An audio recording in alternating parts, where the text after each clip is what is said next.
மனுஷனிடத்தில் தகுந்தபடி போகிறார் என்று முறுமுறுத்தார்கள். சகையும் என்று கர்த்தரை நோக்கி, ஆண்டவரே, என் ஆஸ்தியில் பாதியை ஏழைகளுக்கு கொடுக்கிறேன். நான் ஒருவனிடத்தில் எதிராகிலும் அநியாயமாய் வாங்கினது உண்டானால் நாளுத்தனியாய் திரும்ப செலுத்துகிறேன் என்றான். இயேசு அவரை நோக்கி, இன்றைக்கு இந்த வீட்டுக்கு ரட்சிப்பு வந்தது. இவனும் ஆபிரகாமுக்கு குமாரனாய் இருக்கிறானே. இழந்து போனதை தேடவும் ரட்சிக்கவுமே மனுஷகுமாரன் வந்திருக்கிறார் என்றார் என்பதே. நான் அழைக்கிறேன். நாம் எழுந்திருந்து நம்முடைய விசுவாச கீதங்களில் 218வது பாடலின் 2 சரணங்களை பாடி நாம் அமரலாம். விசுவாச கீதங்கள் 218. இயேசு கிறிஸ்துவின் சீடராகுவோம், விசுவாசத்தில் முன்னடப்போம்.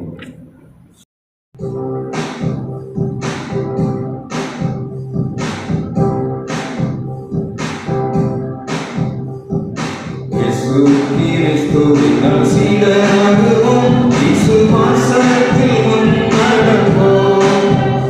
இனி எல்லாருமே அவர் பணிக்கவே ஒத்தரின் நாடும் உழைத்திடுவோம். நம் இயேசு ராஜாவே, இதோ வேகம் வாருங்கள், அதிவேகமாய் செயல்படுவோம்.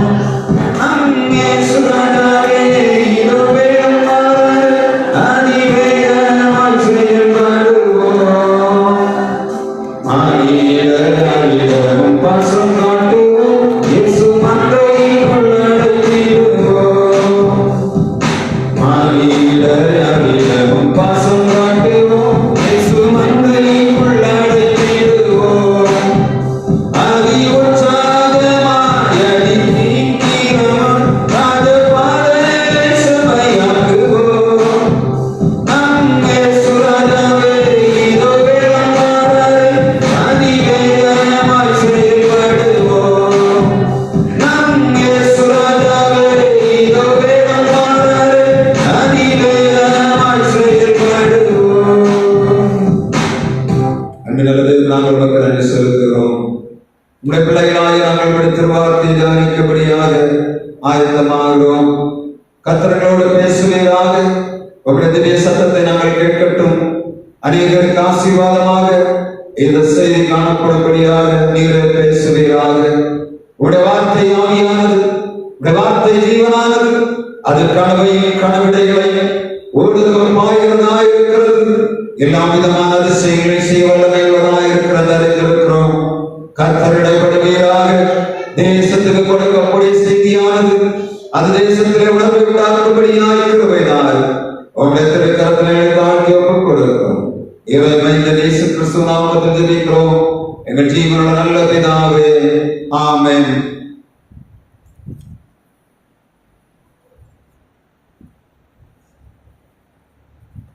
நம்முடைய பிதாவாகி தேவனாலும் குமாரனாய் இயேசு கிறிஸ்துவினாலும் பரிசுத்த ஆவியினாலும் உங்களுக்கு கிருபையும் சமாதானமும் இந்த நாளிலே உண்டாவதாக. மாதத்தின் கடைசியிலே வந்திருக்கிறோம்.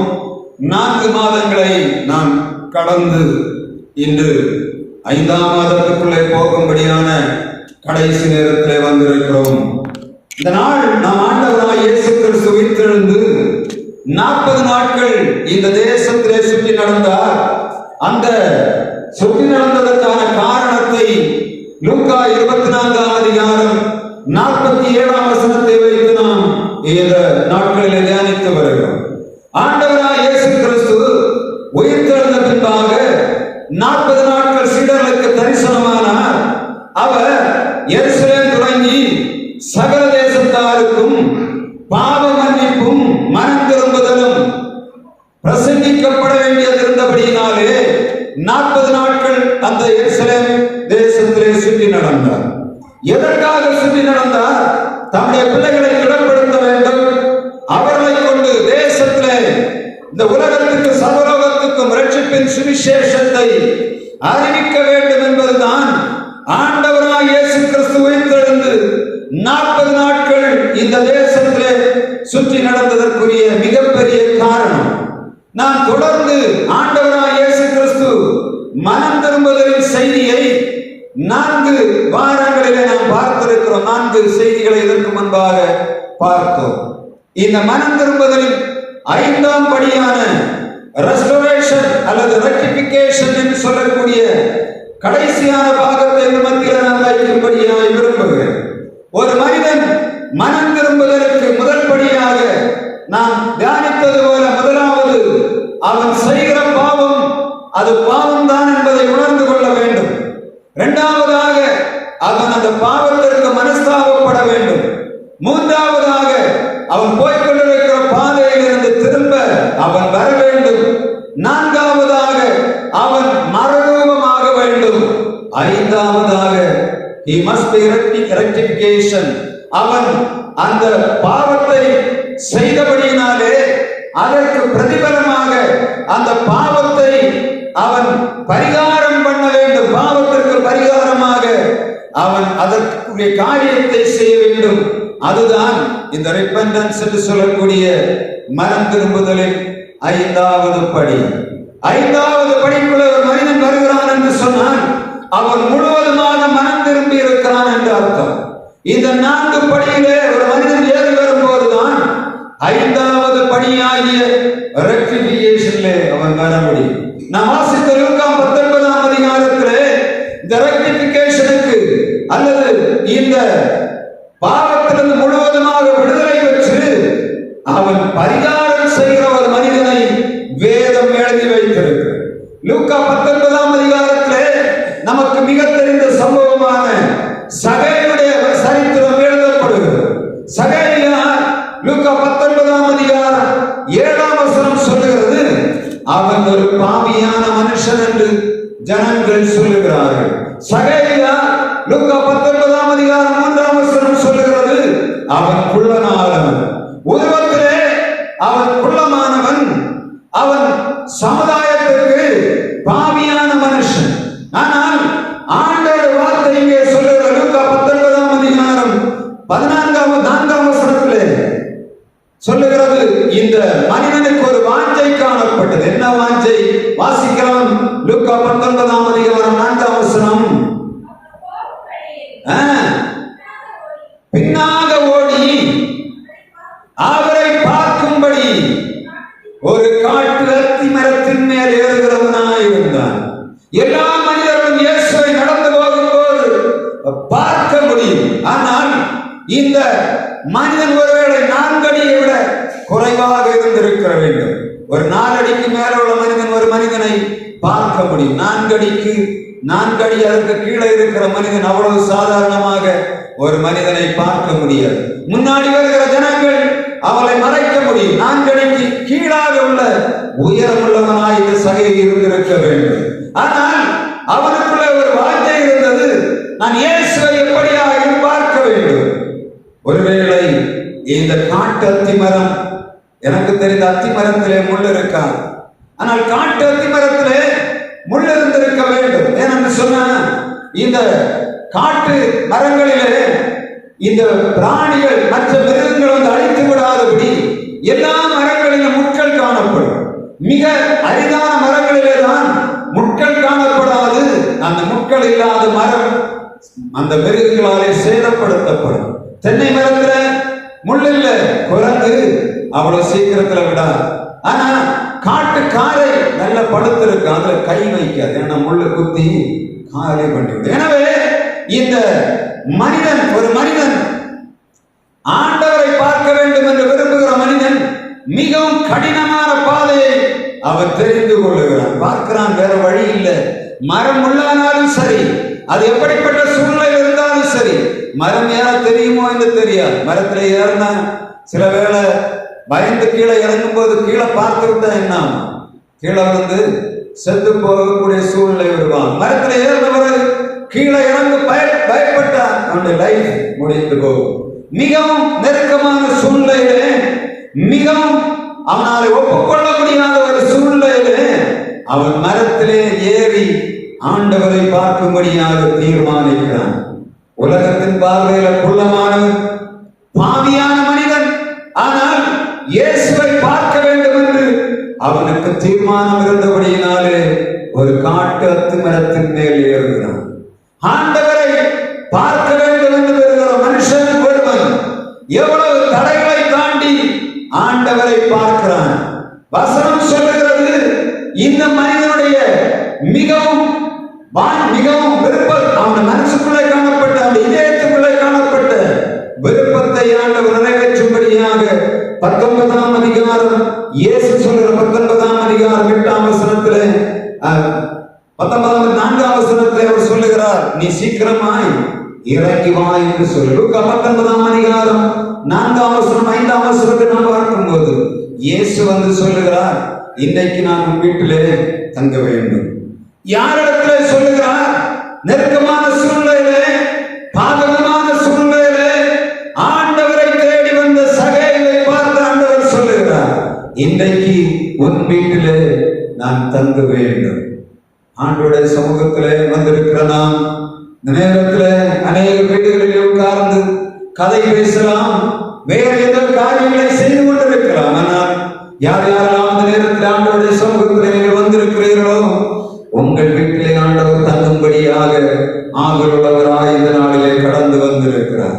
யார் யாரெல்லாம் வீடுகளுக்குள்ளே உட்கார்ந்து நிர்விசாரமாய் ஆண்டவருடைய நேரத்தை வீணடிக்கிறார்களோ, ஆண்டவர் சொல்லுகிறார், அன்பு சகோதரனே, சகேயு என்று குள்ளமான மனிதன், பாவியான மனிதன், இயேசுவை தேடி வந்தபோது அவன் வீட்டுக்குள்ளே இயேசு தங்கும்படியாக போனார் என்று வேதம் சொல்லுகிறது. எத்தனையோ பேர் கூட வந்தார்கள், எத்தனையோ நீதிமான்கள் இயேசுவோடு கூட வந்தார்கள், எத்தனையோ பெரிய மனிதர்கள் வந்தார்கள், எத்தனையோ ஐஸ்வர்யவான்கள் வந்தார்கள். ஆனால் இயேசு ஒரு மனிதன் தன்னை உண்மையாய் தேடுகிறவனை அவர் மரத்தின் மேலே அண்ணாந்து பார்க்கிறவராயிருந்தார்.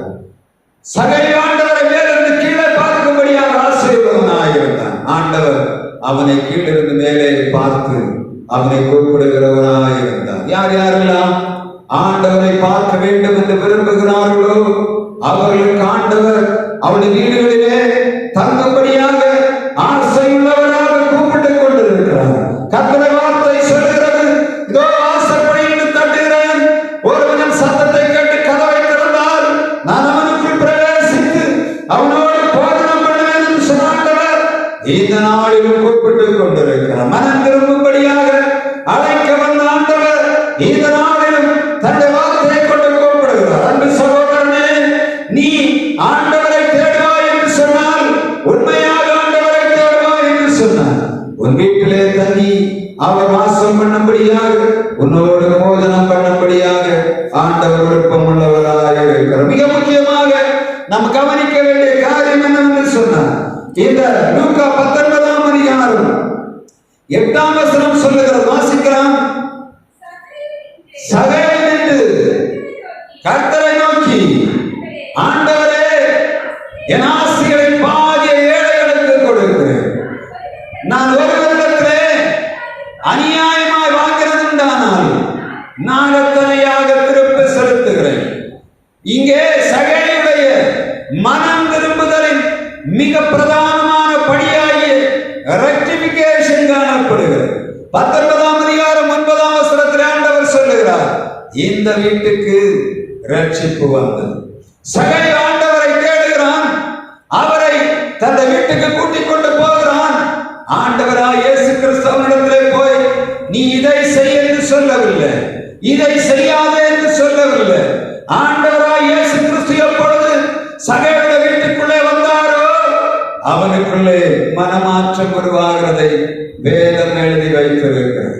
ஒரு மனிதனுடைய வாழ்விலே அவருடைய குடும்பத்துக்குள்ளே இயேசு வருவார் என்று சொன்னால் அவரே பேசுவார்.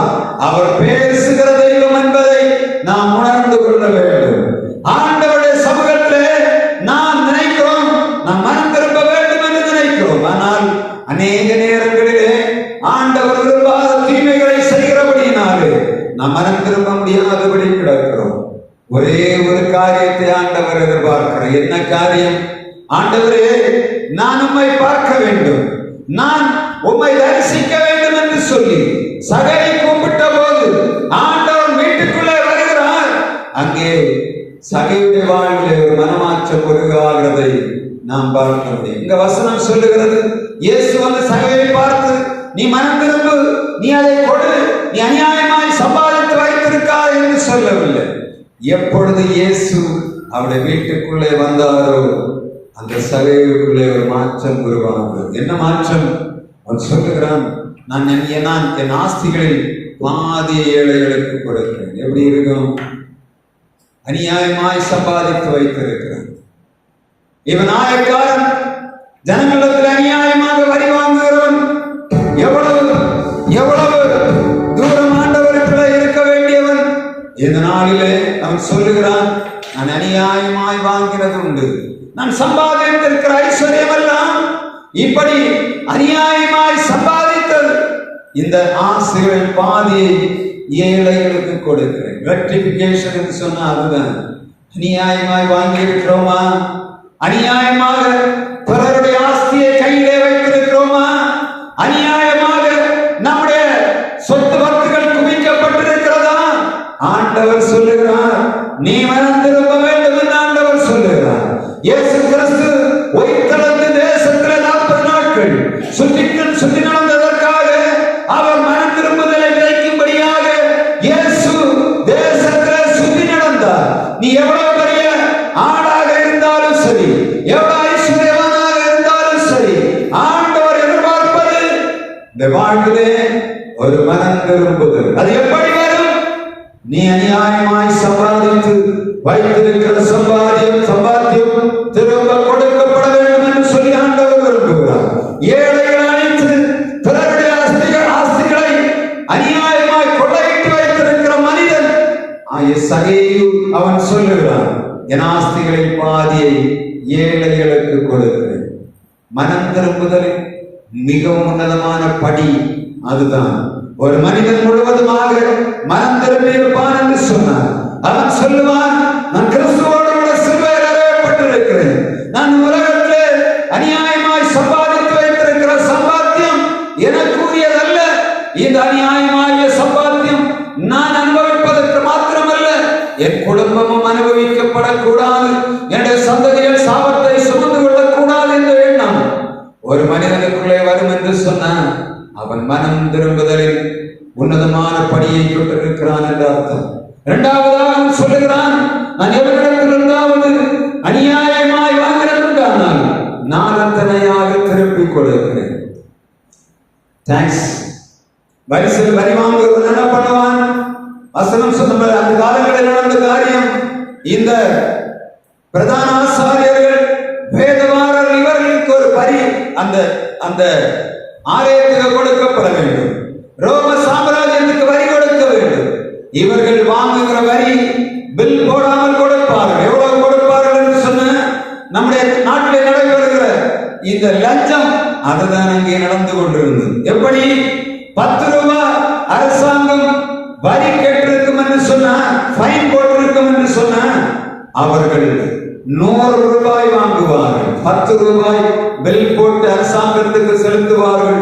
90 ரூபாயை தங்களுடைய அநியாயமாக சேர்ப்பதற்காக குடும்பத்துக்கு கொண்டு போவார்கள். அதுதான் நடந்து கொண்டிருந்தது. ஒருவர் லஞ்சம் வாங்குவான் என்று சொன்னால் ஆண்டவர் சொல்லுகிறார், அவன் பாவத்துக்குள்ளே கிடக்கிறான். மனம் திரும்ப வேண்டும் என்று சொல்லி ஆண்டவர் விரும்புகிறார். எப்பொழுது அவன் மனம் திரும்புகிறான் என்று சொல்லி ஆண்டவர் உனக்கு சர்டிபிகேட் கொடுக்க வேண்டும் என்று சொன்னான். அவன் அநியாயமாய் வாங்கினதை நாளத்தனையாய் திரும்ப செலுத்துகிறேன் என்று சொல்லக்கூடிய எண்ணம் அவனுக்குள்ளே உருவானது. இயேசுவிடத்திலே உண்மையாக அறிக்கையிடுகிறான். எவ்வளவு வந்த போதும் அவன் தன்னுடைய லஞ்சத்தை விட்டு மாறவில்லை. எப்பொழுது இயேசு அவன் வீட்டுக்குள்ளே வந்தாரோ அப்பொழுது அவன் சொல்லுகிறான், நான் சம்பாதித்தவைகள் அநியாயமாய் சம்பாதித்தவைகள் ஆண்டவரே, அநியாயமாய் அக்கிரமமாய் சம்பாதித்த பொருள் என் வீட்டிலே காணப்படுகிறது. என்னுடைய ஆஸ்தி முழுவதும் அக்கிரமமாய் சம்பாதித்தது. இவைகளை நான் திரும்ப செலுத்த போகிறேன். எத்தனை மடங்கு? 2 மடங்கு இல்லை, 3 மடங்கு இல்லை, 4 மடங்கு செலுத்துகிறேன் என்று சொல்லுகிறேன். அப்படியானால் அவனுக்கு தெரியும், நான் இத்தனை வருடங்களாக ஒரு மனிதனிடத்திலிருந்து இவ்வளவு நான் அநியாயமாய் வாங்கி இருக்கிறேன் என்று அவனுக்கு தெரிந்தபடியினாலே அவனை நான் நாளத்தனையாக செலுத்தும்படியாக தீர்மானம் கொண்டான். மனம் திரும்புதலில் உன்னதமான படி repentance என்று சொல்லுவது ரெக்டிஃபிகேஷன் என்ற வார்த்தையை நினைவிலே வைக்கிறது. நம்முடைய வாழ்விலும் ஆண்டவருக்கு பிரியமாக வாழ வேண்டும் என்று விரும்புகிறோம். ஆனால் நாம் ஆண்டவருடைய கட்டளைகளுக்கு கீழ்ப்படியவில்லை.